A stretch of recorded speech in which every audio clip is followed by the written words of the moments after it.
Welcome to the video. I am studying for the LSAT. I took the exam, so now I want to retake it again.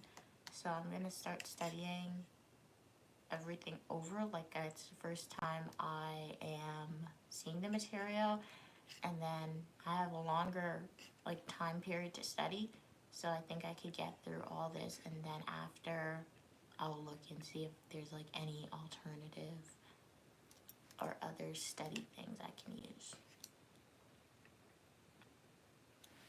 LSAT tests your New understanding notebook of and relationships. everything. So what is Thank a you. relationship? Well, Thank you for your kind words. Mason, thank you. So welcome everybody to the live. Right now I'm studying for the LSAT. So I took it once. I want to retake it again. So to do that, I'm starting to study it's the first time I'm seeing the material, and then once that happens, once I finish all this, then I will look for external resources. So it's going to be like a quiet study session. I will respond to your comments, so feel free to drop a comment. I love seeing comments and responding to it, but I'm also going to type in the chat if any new people join so they can see that as well.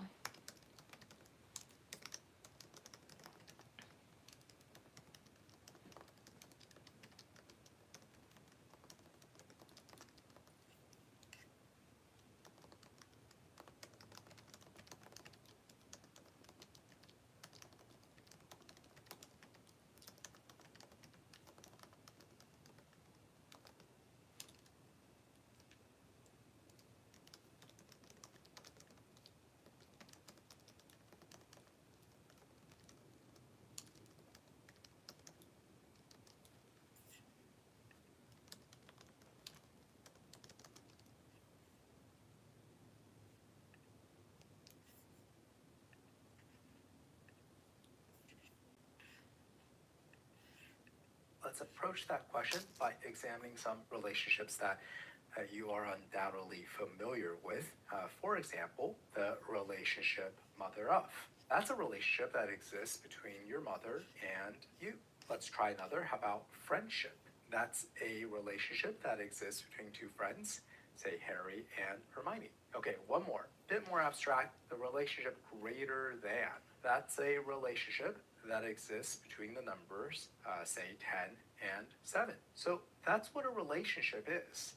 It's some abstract thing, right? It's some abstract thing that exists between two or more other things. What are these other things? Well, they can be people, as we see here. They can be numbers, right? They can be things, they can be events, they can be ideas. So let's just call them relata, okay? Relata. So that a relationship is something abstract that exists between two or more relata. Now, I said at its core, the LSAT tests your understanding of relationships. It's not so much concerned with interpersonal relationships, it's far more concerned with other kinds of relationships, and there are lots of different kinds of relationships. For example, the LSAT cares a lot about the comparative relationship. So the number of climbing accidents this year versus the number of climbing accidents last year. Which one was bigger? Which one was smaller? That's a kind of relationship, right? It's a comparative relationship. Another example, the LSAT cares about this relationship called sufficiency necessity. For example, being in New York is sufficient for being in the USA. Likewise, being in the USA is necessary for being in New York, right? But the relationship doesn't go the other way around. Just one more example, there's this relationship called a sum intersection. For example, think about the set of all economics majors at your university. Some, probably not all, but some of them are also pre-law students, right? So there's this intersection between these two different sets. Some of you belong over here, and maybe they don't completely overlap, right? That's a special kind of relationship. Now I can go on and on. There is causal relationships, right? The LSAT cares very much about that. There's a relationship between paragraphs on reading comprehension that is absolutely key to mastery. There's the relationship between a phenomenon and its hypothesis or explanation. That relationship is also key to unlocking a bunch of logical reasoning and reading comprehension questions.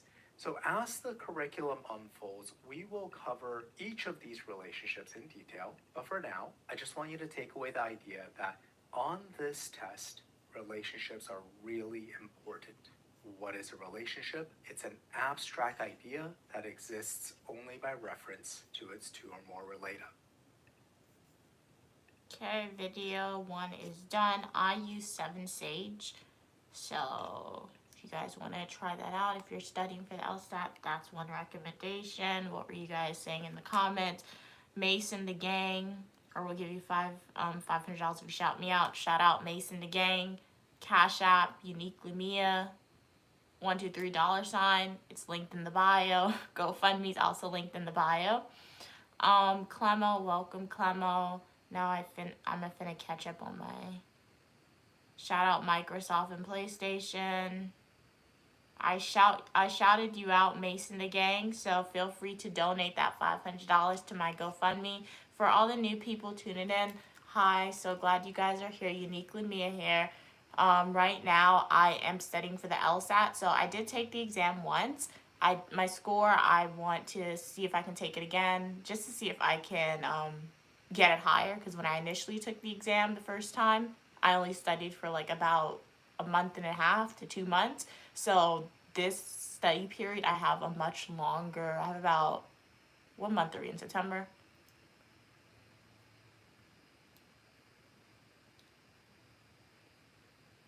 I have about 4 to 5 months, and this will be the last time I'm taking it. I'm not going to take it again if I don't. So I took it one time. I'm studying. I have a 4-month period to study. When I take it again next year, that's going to be the last time I'm going to take the LSAT. And then hopefully the score is better. If it's not better, I'll just apply with the score that I have. So I'm just starting over like it's my first time studying. So I'm going through all the foundational courses again. But I'm also going to do something different. They have like live tutoring sessions or live class sessions. I will be attending those. And then I think it should take me about 2 months of consistent studying to get through all of 7 Sage's content. And then after, I'll look and see like if there's external resources that I can use. So if you guys want to follow along with me on this journey, please consider hitting that subscribe button, guys, liking the video and sharing it. We are on our way to 2,000 subscribers, and let's get back into the video.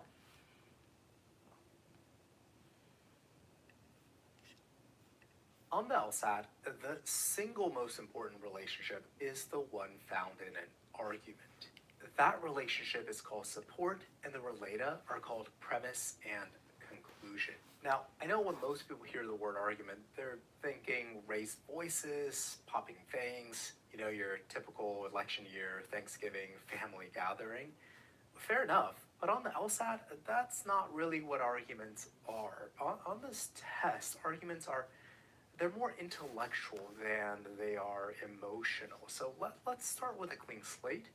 Forget all that stuff you thought you knew about arguments. We're going to define what arguments are, and from now on, we're going to use that definition every time we encounter the word argument. Now, outside the test, the word argument do take on various meanings, but on this test, I just want you to remember 3 things. First, persuasion is the aim of an argument. Second, premise plus conclusion is the definition of an argument. Third, support is the internal structure of an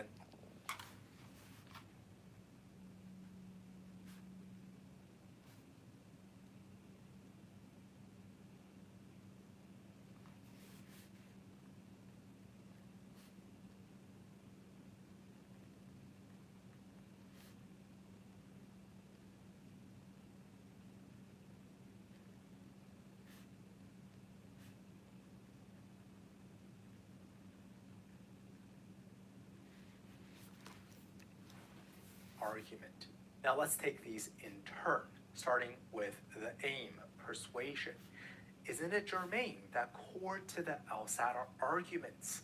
After all, you're studying to be a lawyer, and what do lawyers do all day? They persuade. They try to persuade their clients, their employers, their colleagues, the judge, the jury, the public, and even opposing counsel of their points of view, of their way of seeing things. To accomplish that, they have to rely on arguments. So that's what arguments do. That's the aim, the objective, the goal. It's to persuade. Next up is the definition. It's simple. Premise plus conclusion. Whatever anyone asks you, and I'm going to ask you a lot, what is an argument?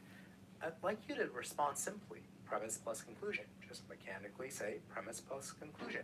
Even if you don't really know what that means, that's okay. In later lessons, we're going to further define premise and conclusion and flesh out the meaning of those words. But for now, just remember, premise plus conclusion is the definition of an argument. And finally, the internal structure of an argument is support. Support is the stuff that tells you how strong an argument is. The more the premises support the conclusion, the stronger the argument. Now note that there is a distinction here between strength and persuasiveness, which arises from the fact that we are not perfect reasoning machines. Our psychology is in fact riddled with cognitive biases. Some arguments can be incredibly persuasive, yet deeply flawed, because persuasion is subjective. And so some people can be persuaded by weak arguments. I'll be the first to admit that I was, and in many instances still am one of those people, though I try not to be. You might be as well. So I want you to frame our training for this test as an attempt to bring into alignment strong arguments with persuasive arguments. Many questions on this test will try to persuade us with weak or even flawed arguments, but we're going to put up a good fight. So let's review. An argument is a persuasive set of claims that consists of at least one premise that supports at least one conclusion. The relationship within an argument and that of support is the most important relationship on this test.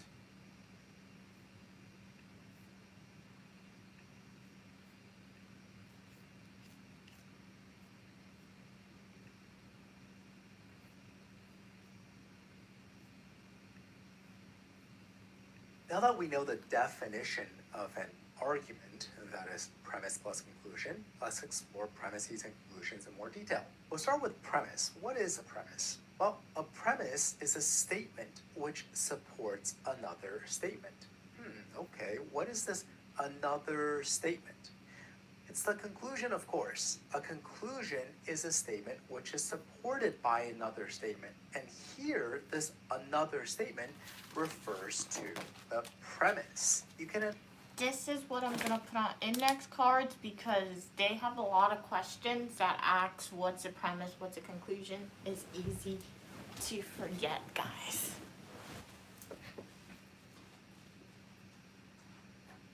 So I want to use colorful index cards. Pinkity pink is what we're going to be using.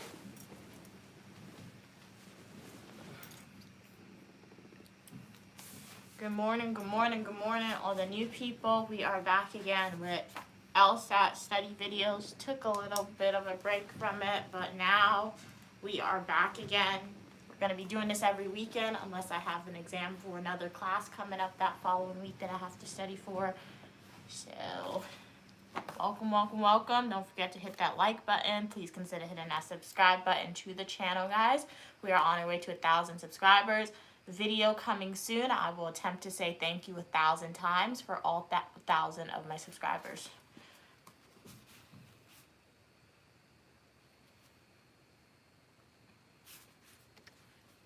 Analogize this relationship to that of a pitcher and a catcher. A premise is analogous to a pitcher in that it throws the support. A conclusion is analogous to the catcher in that it receives the support. Now, a word of caution, as with all analogies, eventually it breaks down, and here the analogy breaks down rather quick. Premises and conclusions define each other. You cannot have one without the other. Just look at their definitions. They make references to each other. In order to do some supporting, you gotta have the claim that does the support and you gotta have the claim that receives the support. You cannot have one without the other. So in that sense, it's not analogous to pitcher and catcher. I mean, you could have a pitcher with or without a catcher. All that is just to reinforce the idea that premises and conclusions, they live in a support relationship. Now, on this test, there are many different types of arguments, each with its own kind of support. Look at their definitions.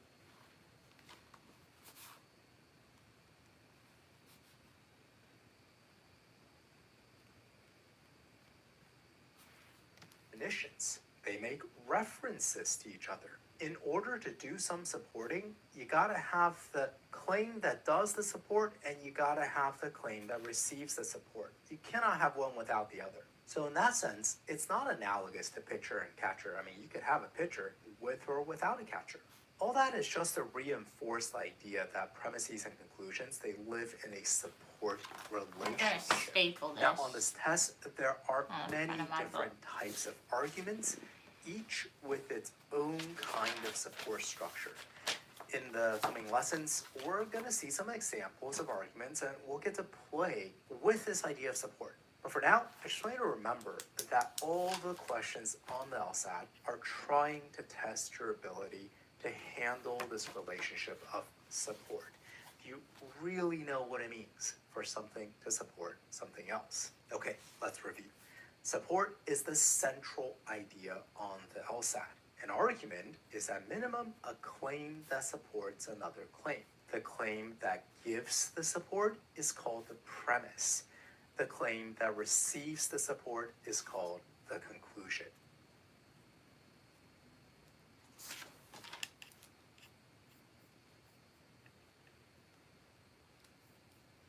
In this lesson, I want to explore this idea of support in more detail. And we're going to do that by examining a real example of a set of claims that I want us all to think about in light of these new terms that we've learned: argument, premise, conclusion, and of course, support. So here's a set of claims. Not every mammal is suitable to keep as a pet. After all, tigers are very aggressive and can cause serious injuries to people. The question for you is whether this is an argument. How do you answer this question? Well, I hope by appealing to the definition of an argument, which, remember, is premise plus conclusion. Now, what's the definition of premise? A claim which supports another claim. What's the definition of conclusion? A claim which is supported by another claim. Let's apply this definition. Do you spot any claim or statements which support some other claim or statements? Now, at this point, some of you might be thinking, wait a second, what does it actually mean to support? That's a great question. I mean, I'm sure you know what financially support means, physical, emotional support, those are all great, but as you probably guessed, that's not what we're talking about. We're talking about support in a different sense. We're talking about increasing the likelihood of truth. If one claim supports another claim, that means that given the first claim is true, the second claim is more likely to be true. So evidence, for example, is a type of support. If the fingerprint on the murder weapon matches that of the defendant, well, that's support for the conclusion that the defendant is guilty. How strong is the support? This piece of evidence by itself, not that strong, but that's a topic we'll discuss in a later lesson. Here, I just want you to think about support, whether it's weak or it's strong, in terms of increasing likelihood to be true. And if the fingerprint on the murder weapon matches, well, it's more likely to be true that the defendant is guilty. Okay, so now we've hit rock bottom in this game of defining terms with other terms. We started with the term argument, and in defining this term, I introduced two other terms, premise and conclusion, which then I define in terms of support, which now I'm defining in terms of increasing likelihood of truth. We've hit bedrock. You could ask, hey, what does it mean to increase? Or wait a second, what is likelihood? And while I'm at it, what is truth anyway? Does anyone really know what is and isn't true? I mean, aren't we all inescapably trapped within our own solipsistic prisons of subjective sense perception? To which I respond, great questions for your Philosophy 101 seminar, but this is an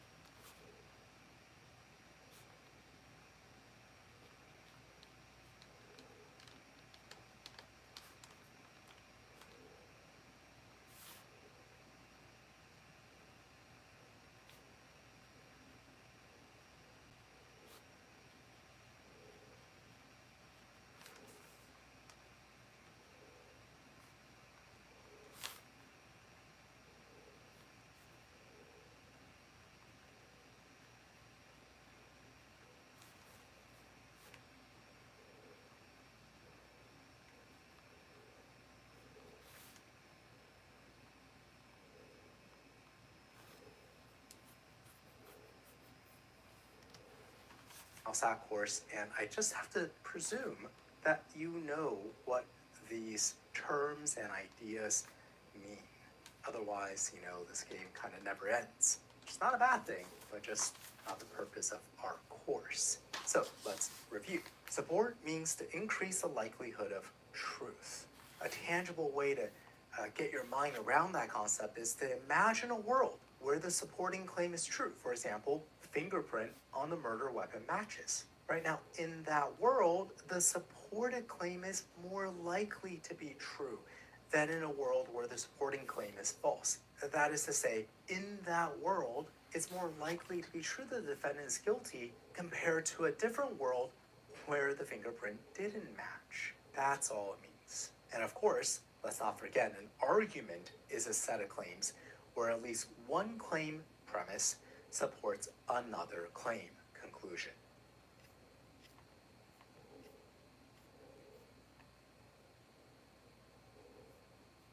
Okay, let's get back to the task at hand and apply the definition of support to these claims to figure out whether it's an argument. Not every mammal is suitable to keep as a pet. After all, tigers are very aggressive and can cause serious injuries to people.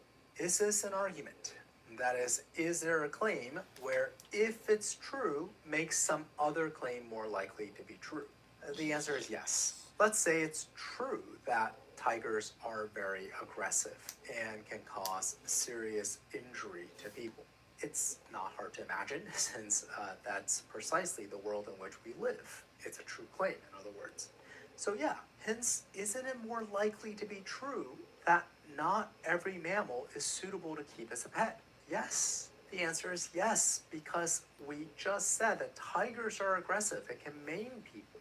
And right there, we've teased out support.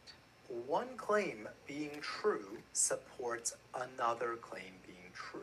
That is, one claim being true makes it more likely that another claim is true. The first claim is the premise, the second claim is the conclusion. This is an argument. Now, the only other alternative would have been if we swapped around the claims. So something like this, the quote-unquote premise would be that not every mammal is suitable to keep as a pet. Hence, the quote-unquote conclusion is that tigers are very aggressive and can cause serious injuries to people. Now, would that make sense? Well, let's play this out. I am imagining a world, and in that world, it's true that some mammals are not suitable to keep as pets. Right? In other words, I'm making the premise true. Now I'm thinking, in that world, does that quote-unquote premise make it more likely that tigers are very aggressive and can cause serious injuries to people? No, I don't think so. And if you're thinking, wait, JY, have you been living under a rock? Like, you don't know that tigers are aggressive and hurt people? See, if you're thinking that, you're not playing the game right. Now, of course, we all know that tigers are aggressive, and we all know that they can cause serious injuries to people. But the important question is, how do we know that? We know that based on our knowledge and experiences of living in our world. Crucially, it's not because not every mammal is suitable to keep as a pet. That claim just says that, some mammals are not suitable. Like, which ones? It doesn't say. Are you talking about gorillas? You're talking about zebras, polar bears? And why? Why are they not suitable? Is it because they're smelly? Or is it because they're dangerous? We don't know. So you see, the fact that some mammals are not suitable to keep as pets gives absolutely no support to the claim that tigers are aggressive. Now, it's very important that you play this game right. Whether a claim is supported is an entirely different question from whether a claim is true. When you're trying to identify an argument and its components, you're not simply asking yourself, is some claim C true? If you only ask yourself that, you've forgotten about the relationship, right? That's a psychological stumble that the test writers will ruthlessly exploit.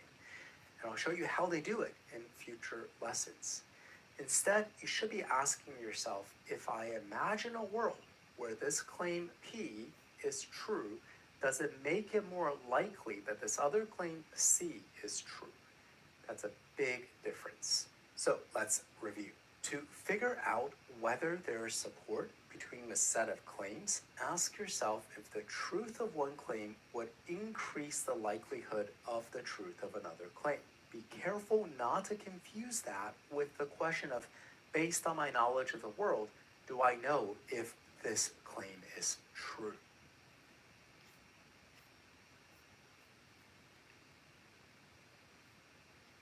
In this lesson, I want you to consider this set of claims, and I want you to compare it against this set of claims, which we've already covered. And the question is whether this set of claims down over here, whether it's an argument, and if it's the same argument as this set of claims up here. Okay, so think about this for a second, and I hope you realize that the answer is yes, this too is an argument, and in fact, it is the same argument. We can appeal to the definition of an argument. Is there a claim in here that if true makes some other claim more likely to be true? And the answer is yes. The premise is the claim that if true makes this other claim, the conclusion, more likely to be true. And these two claims are the same in either argument. Right? It's just that in this argument up here, we read the conclusion first, and then we read the premise.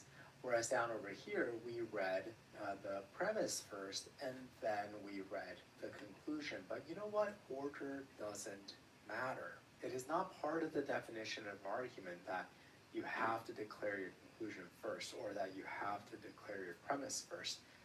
It doesn't matter. Either could be first or last. So let's review. An argument can present either a premise or a conclusion first or last. Order doesn't matter.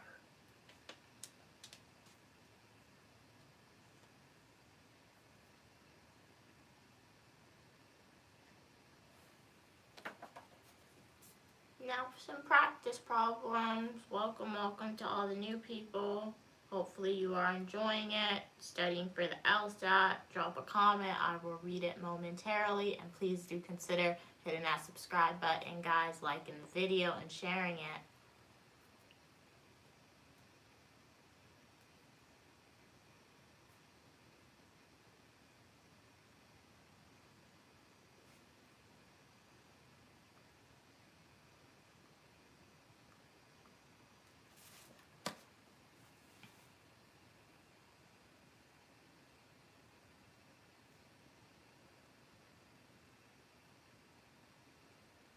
Your recent study. Oh, like a type. Oop. Recent study.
before I read the next part.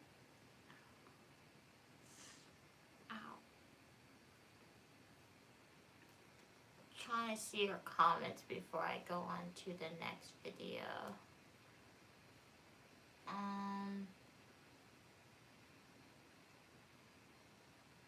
Welcome.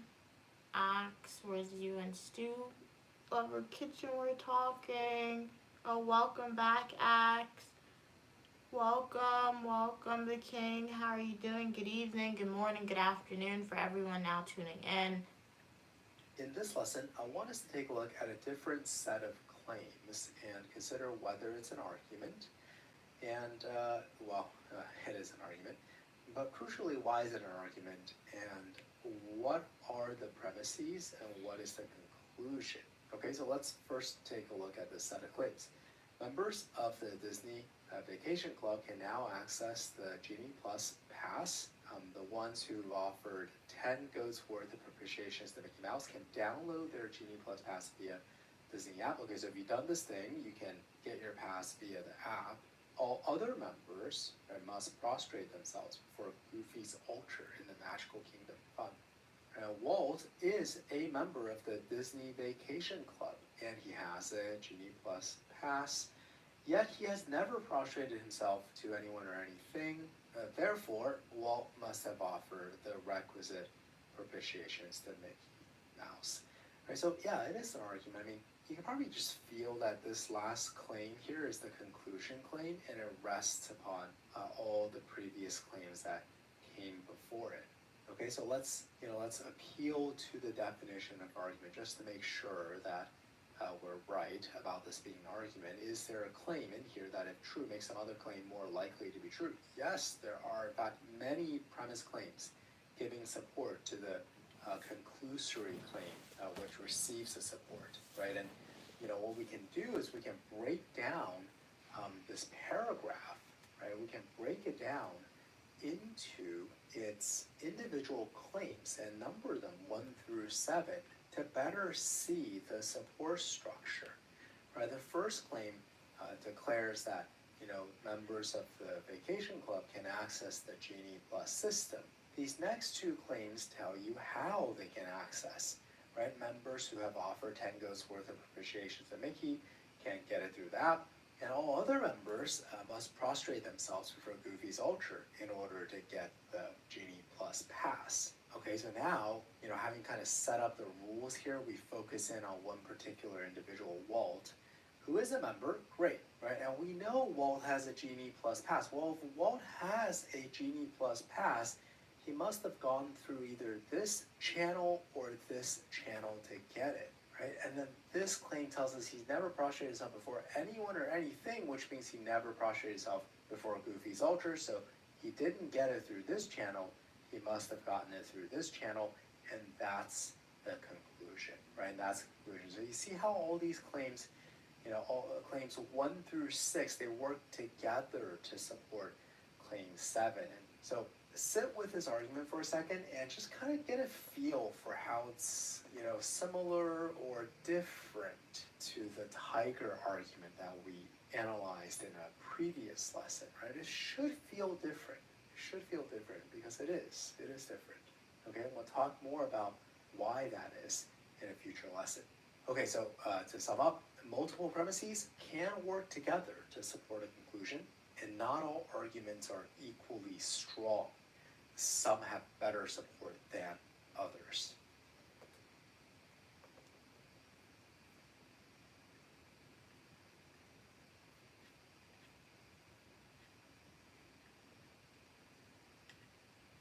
By now we've seen 2 arguments, and I hope you're warming up to the ideas of argument and support.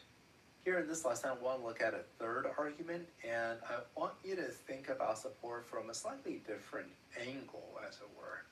I want you to think about support as reasons to believe. So premises support their conclusion insofar as they provide reasons for you to believe that conclusion.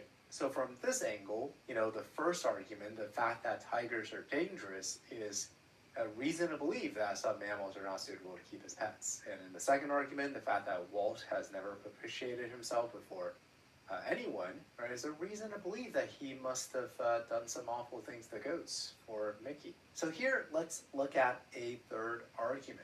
We have a detective speaking to us, and the claims are as follows. The trash bin in the kitchen is toppled, and its contents, including some leftover salmon from dinner, are spilled. Mr. Fat Cat is perched on the counter, self-satisfied, licking his paws, cleaning his face the way he does after having eaten. And my hypothesis is that Mr. Fat Cat is the guilty party, having intentionally knocked over the trash bin to access the salmon. Okay, is this an argument? Well, yes, it is. Why? Because it has lots of claims here, attempting to support this claim over here. So in other words, it has premise, it has conclusion, premises in fact.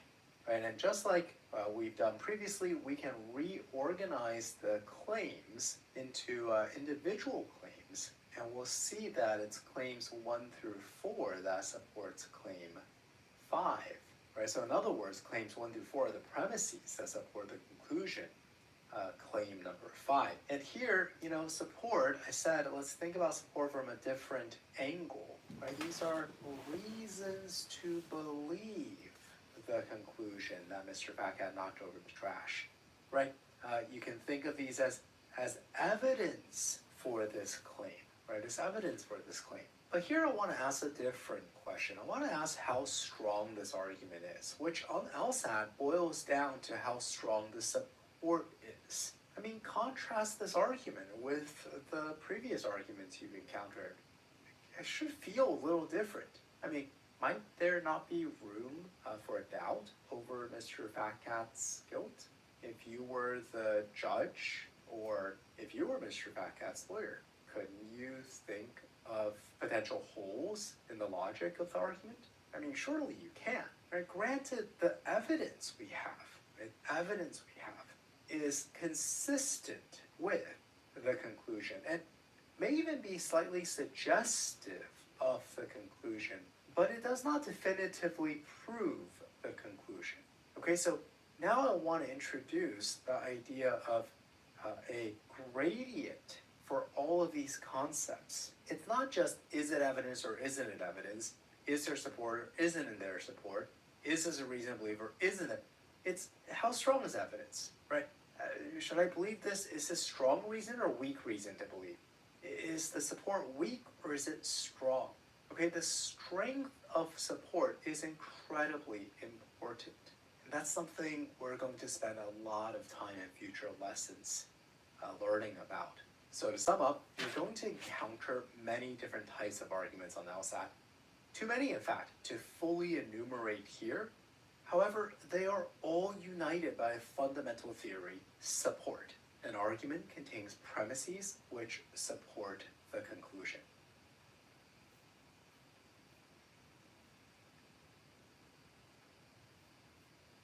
Previously, we mentioned that support lives on a gradient. There is weak support, there is strong support. So now I want you to look at all three of the arguments that we've encountered so far, and I want you to order them according to the strength of their support.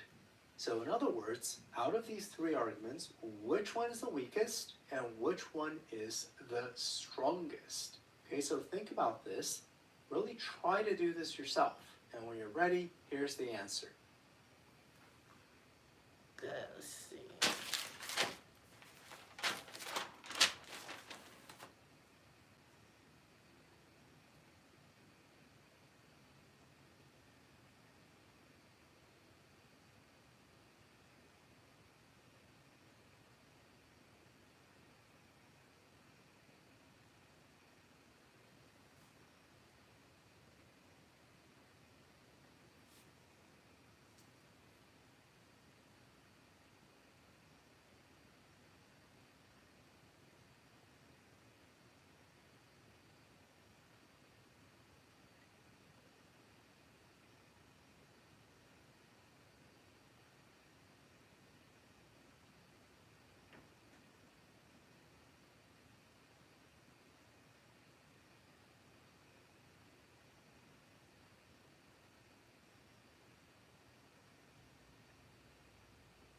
Starting from the strongest argument, we have the Disney argument, and then the tiger argument is next, and the trash bin argument is the least strong of the three.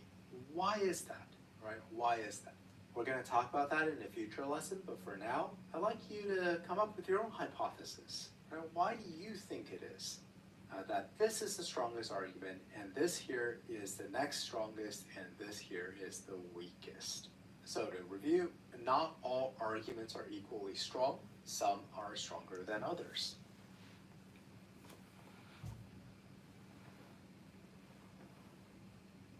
I hope in your effort to come up with a hypothesis, you asked yourself, what does it mean for an argument to be strong? As you know, argument contains premises which support the conclusion. Strong is just a measure of that support. In other words, strong describes the strength of the support relationship within an argument. Okay, so in the past we played this game where we would imagine a world where the premises of the argument are true, and we ask ourselves, so does the truth of the premises make it more likely that the conclusion would also be true, and if so, by how much? See, crucially, this is not a yes or no question. Crucially, this is a question where you have to answer by how much. The potential answers you can come up with, they lie on what I call a spectrum of support. So on one end of the spectrum, perhaps the answer is that the truth of the premises have nothing to do with the truth of the conclusion. We would say it's unsupported, right? Given that the premises are true, the conclusion, I don't know, could be true, but it just as well could be false. Unsupported. Okay, that's a very weak argument. Now you move a little bit further up the spectrum, the truth of the premise makes it somewhat likely that the conclusion is true, right? Somewhat likely, not super likely, but just somewhat likely. So we call that a weak inference. Yeah, it's stronger than this kind of argument, but it's not the strongest argument because you can move even further up on the spectrum where the truth of the premise makes the conclusion most likely true, right? Most likely true. We call that a strong inference. You can even modify it like, oh, maybe over here is very strong inference. Over here is just kind of strong inference, right? It's a gradient, it's a spectrum. And then of course, at the far extreme end of the strong argument spectrum, you have a type of argument where the truth of the premise guarantees the truth of the conclusion. That's what we call a valid inference, right? The conclusion must be true. So in light of this spectrum, let's consider the three arguments that we've already analyzed. Starting with the Disney argument, I will put that here, because if the premises are true, the conclusion must be true. There's just no other option for Walt. He must have done that thing for Mickey. Next up is our tiger argument, which I would probably place somewhere over here. The premises by no means guarantee the truth of the conclusion, but it's pretty strong, right? So, maybe if you disagree, you could maybe shift it over here a little bit, but I would say it's somewhere in this range of strength. And then lastly, of course, is our trash bin argument, which I would put over here. We have some evidence that it's Mr. Fat Cat that was responsible, but it's not very strong evidence. But see, the reason why I don't put it over here is because, well, we do have some evidence, right? So that's why I put it over here. Now, if you disagree, maybe you want to shift it over here a little bit. It's a gradient, it's a spectrum, right? It doesn't matter. You don't have to get it exactly right. This is just so that you have an idea that arguments can be weak, arguments can be strong, but they're not binary categories. It's a spectrum, it's a gradient. Okay, most arguments on the LSAT will have a strength score somewhere around here, right? Most of them will have a strength score somewhere around here.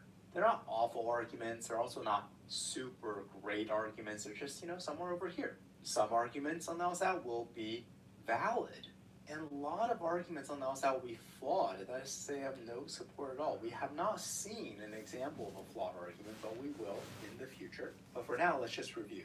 The strength of an argument is determined by how likely it is that the conclusion follows from the premises. All arguments can be placed on a spectrum of support to reflect how strong they are. On one end of the spectrum, are flawed arguments, where the premises give nearly no support at all to the conclusion. And on the other end of the spectrum are valid arguments, where if we take the premises to be true, then the conclusion must be true as well. Most arguments on LSAT sit somewhere in between those two extremes.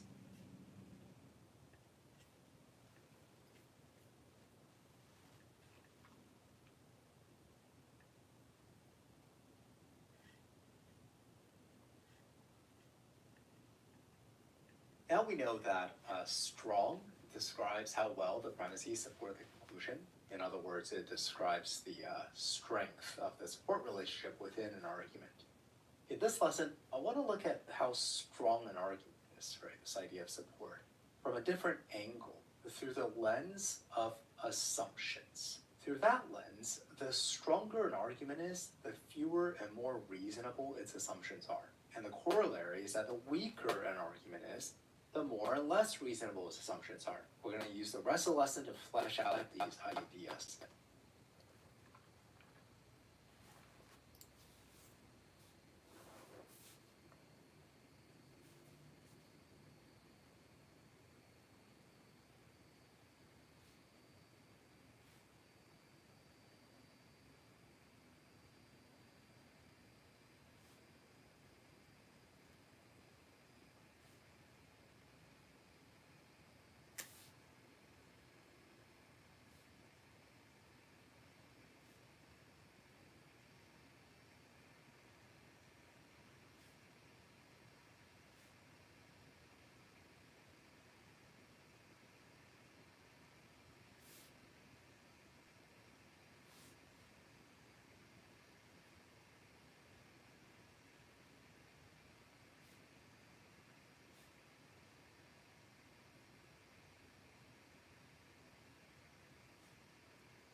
First, I bet you're thinking, wait, what are assumptions? That is a great question.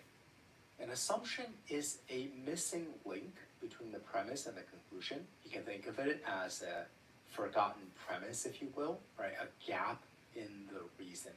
Let's get a better handle on this concept by playing around with it with our tigers argument. So you'll recall the argument went as follows. Tigers are very aggressive and can cause serious injuries to people. As the premise, or as conclusion, not every mammal is suitable to keep as a pet. Are there any assumptions? I mean, of course there are assumptions, right? Let's think of them. It's okay if they're obvious. I just want you to think of some assumptions. Here's one assumption. Tigers are mammals. Now you might be thinking, that's kind of obvious, right? Of course tigers are mammals. And yes, I agree, but that's not an objection to whether this is an assumption. It's still an assumption. It's just a highly reasonable assumption. In fact, it's a true assumption. Okay, but highly reasonable, true assumptions are still assumptions. Look at the original argument. Nowhere in the argument did it stipulate that tigers are mammals. It just assumed that tigers were mammals. And now that we've teased this assumption out, let's make it explicit and promote it to a premise. Right? Let's promote it to a premise. And let's see what it does to the reasoning of the argument. So here on the one hand, we have the original premise plus this new premise, right? This assumption which we promoted to a premise. Let's think about how strong the support is, right? And let's contrast that with just the original argument without the additional premise. Right? Which one is stronger? Well, of course, this one here is stronger. By much? No, I wouldn't say by much, but it is stronger. It is stronger because it has one fewer thing to worry about. And if you're not quite persuaded, or if it's not clear to you, just think by contrast how devastating to the support relationship it would be if we falsify this assumption. If we stated that tigers are not mammals. Okay, that's incredibly damaging for the support of this argument to the point where it disappears, right? Because look, the conclusion is about mammals. And if you're already saying tigers are not mammals, who cares about these features of tigers? They're not even relevant to the conclusion. Do you see what I mean? Assumptions are crucial to to arguments because they can strengthen or weaken the reasoning of an argument. So let's keep thinking about assumptions. Are there more assumptions? Well, yeah, there are more assumptions. For example, that aggressiveness and the potential to cause injuries to people are factors that make an animal unsuitable to keep as a pet. Right? That surely is an assumption. It's a, how would you say it? Is it a reasonable assumption? Yeah, it's reasonable, but it could be false. But let's table that for a second. First, again, I want to do the same thing. I want to take this assumption, I want to promote it to the status of a premise. In other words, just stipulate that it is true.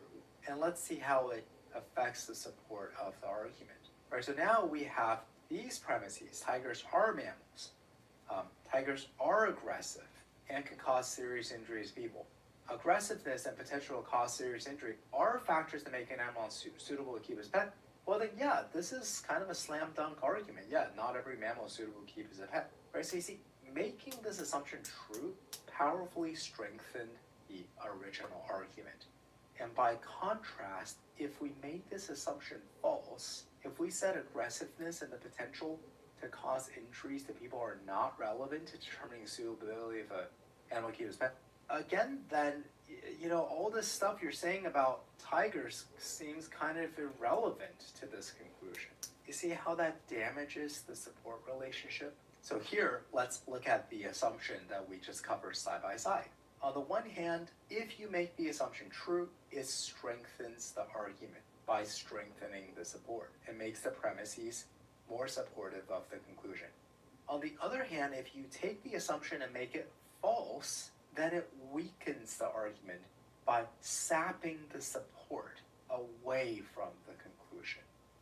So in summary, assumptions are the missing links between the premises and the conclusion. If made true, they make the support stronger. On the other hand, if made false, they make the support weaker.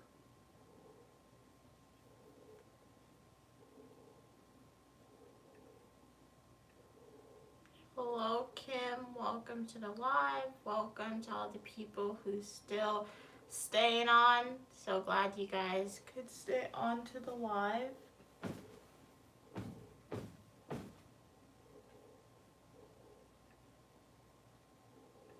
We covered the idea of argument, of support, right, that's the structure of an argument, and we view the idea of support through the lens of an assumption, right? How well does a premise support a conclusion?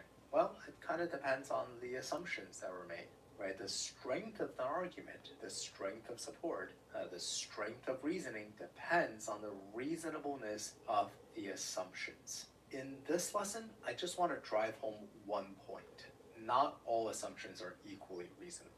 That means some are more reasonable and some are less. So now let's return to the two assumptions we uncovered in the tigers argument. One is that tigers are mammals. The other is that aggression, potential to cause injury to people are factors that make an animal unsuitable as a pet. Right? Are these two assumptions equally reasonable? The answer is no, they are not. This assumption over here is far more reasonable than this one because it's simply true.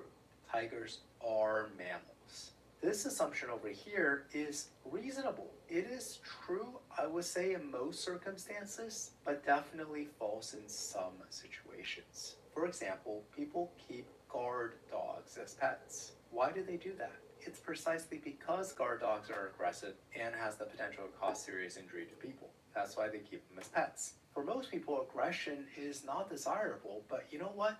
In some situations, for some people, aggression and the potential to cause injury and harm, that's precisely what is sought after. So you see what I mean when I say this is reasonable as an assumption, but just not as reasonable as this, right? You're not going to get people, well, okay, you're going to get all sorts of people, but no reasonable person is going to challenge this assumption, right? Another way to think about this is, imagine if you wanted to weaken the original argument. You're not going to get very far by saying, hey, wait a second, your tiger's argument, I think I spot a vulnerability, right? I think your argument assumed that tigers are mammals. See, if you said that, if that was your line of attack, I mean, okay, right? Like, what would the response be? Sure, yes, we did make an assumption. Tigers are mammals, but so what? Tigers are mammals, right? This is not like devastating to the argument that we made that assumption. Right now, imagine a different line of attack. Same argument, you say, hey, wait, I think you made an assumption there. You assume that aggression and serious cause injury, you assume that those are undesirable characteristics. See, now you're getting somewhere, right? Because you pointed out a bigger hole in the argument. Okay, so once again, not all assumptions are equally reasonable. And so this idea that an argument can be vulnerable to criticism for having made assumptions can now be refined to the idea that it's actually the less reasonable assumptions which render an argument vulnerable to criticism. So let's review. Not all assumptions are equally reasonable. Some are more reasonable than others. The more reasonable an assumption is, the less that assumption renders the argument vulnerable to criticism. The less reasonable an assumption is, the more that assumption renders the argument vulnerable to criticism.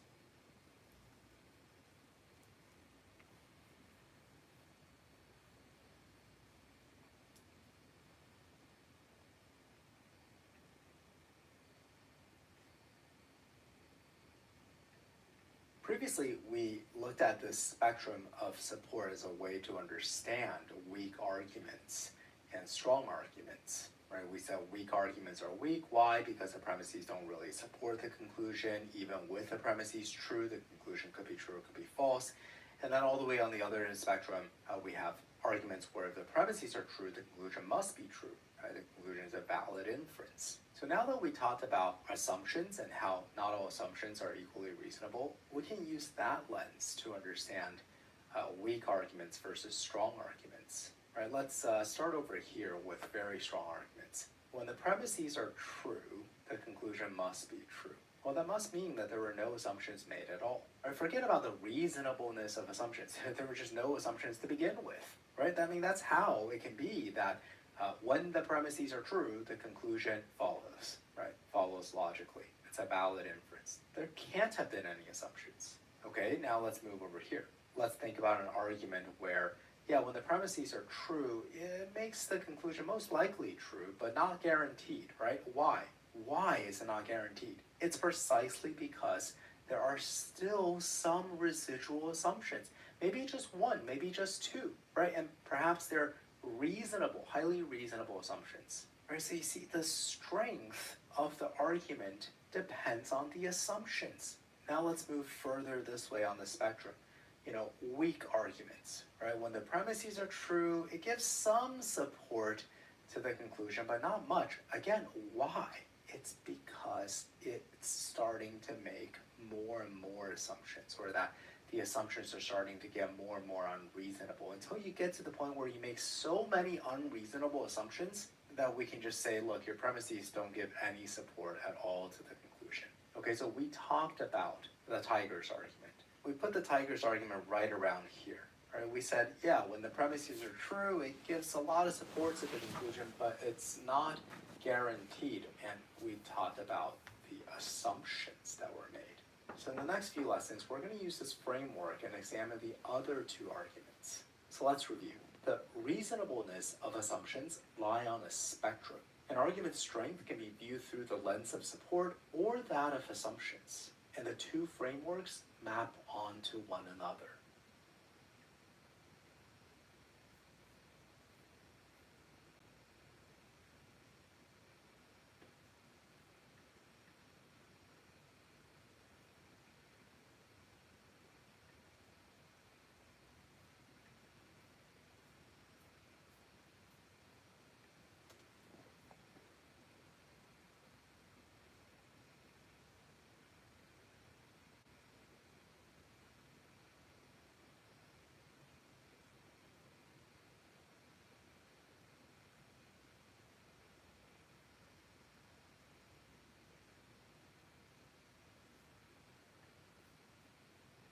Let's work through the trash bin argument using the framework of reasonable assumptions. Recall that an assumption is a missing link between the premise and conclusion. It's a forgotten premise, if you will. It's a gap in the reasoning. So here's the argument. We got 4 premises supporting this conclusion that Mr. Fat Cat is the culprit. Take a moment and see if you can think of any assumptions that the argument's making. So for me, it's hard to know where to even begin because this is such a weak argument. There are so many holes, right? I'll just start listing them seemingly at random because there are just so many. For one, I want to know if Mr. Fat Cat has a history of misbehavior like this, right? Because if he doesn't, then you're telling me this is like the first instance, right? So this seems kind of, seems kind of weak. I also want to know him licking his paw in the way that he does, right? Sure, he does it after having eaten. Does he also do it after not having eaten, right? Because, that's kind of a key piece of the evidence here in support of the conclusion that he's the culprit. So I don't know if that's, I don't know which way that assumption swings, right? Here's another assumption, that Mr. Fat Cat is strong enough to knock over the trash bin. Surely the argument assumes this, yet we have no idea if this is true. Is he strong enough or is he too weak? See, if we play around with this assumption, and let's say that it's true, right? Mr. Fat Cat is strong enough to knock over the trash bin. All right, well then, yeah, that strengthens the argument. But on the other hand, if Mr. Fat Cat is too weak to knock over the trash bin, in other words, if this assumption is false, then that greatly weakens this argument. Okay, let's think of one more assumption. How about this one? There wasn't another pet in the house that could have done this. This is also a pretty big assumption. If the house has, say, 5 large dogs, well, then how do we know it wasn't one of them that did this? You know what I mean? So again, we can play around with this assumption. If it's true that there wasn't another pet in the house that could have done this, well then, yeah, that strengthens the argument. That eliminates other suspects, as it were. Right? Yet, if we toggle this assumption false, let's say there were other pets, right? Let's say multiple other pets in this very house that could have done this. Well, that weakens our argument. That expands our pool of suspects. So you see, assumptions are very powerful. They can strengthen your argument or they can weaken your argument depending on whether they're true or not. Now, one last consideration about these 2 assumptions that we've identified. I want you to think about how reasonable they are. Another way of asking the question is, are they more likely to be true or false? Notice that this is kind of different from the previous argument, the tiger's argument. In that argument, one of the key assumptions we identified that aggression and the potential to harm people makes an animal unsuitable as a pet. We said that, yeah, in some instances that might be false, but in most instances that's true. Here, I want you to notice that these 2 assumptions aren't like that. Right? We have absolutely no idea if they're true or false. We kind of made all this stuff up, right? Who's Mr. Fat Cat? What house is he living in? Right? It's all made up. So the status, right, the reasonableness status of these assumptions is arbitrary, meaning could just as well be true as false. And that's one of the reasons why this argument is worse than the tiger's argument. You can improve this argument. All you have to do is just mine out these assumptions, more assumptions, as many as you can, and just stipulate them to be true, right? Promote their status up to that of a premise. Then the argument gets stronger. But as it is, I don't have any way to decide if this is more likely to be true or false because it's made up, it's arbitrary. Okay, so through the reasonable assumption frame, I hope you can see why this argument is weaker. Okay, let's review. The assumptions in this argument are as likely to be true as they are to be false. For that reason, this argument is ranked as weaker than the tiger's argument, whose assumptions are more likely to be true than false.